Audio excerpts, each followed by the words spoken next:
Tira tijolo. E a Nayara e o Edson deram. Que bonito. Linda, uma Olha Barbie. aqui, ó. Ai, Vitor, tira de tinta. Não, vai me comprar cair. Não dói. Tira tijolo? Vamos jogar um tira-tijolo? Você vai perder. Vai ver. Vai perder o jogo. Você...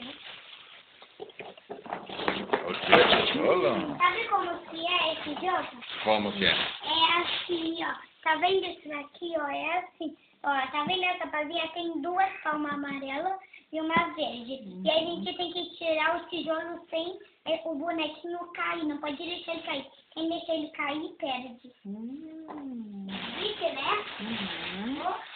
A Nayara tirou, daí foi minha vez, deixa eu cair. Porque a gente tem que ficar acostumado, né, claro? Vocês já estavam brincando de tira tijolo, então? Vamos brincar? Quer brincar, pai? Vamos brincar de tira Quer tijolo. brincar? Quem quer brincar? Tá por dentro. Todo mundo. Todo mundo. Lá na sala. Lá na Todo sala. mundo? Tá, mas eu vou passar minha colherzinha pro pai, porque não só é duas, né, pai? Eu jogamos, eu e a Júlia jogamos juntos. Tá bom? Olha, Combinado? tem duas, sim. Tá combinado?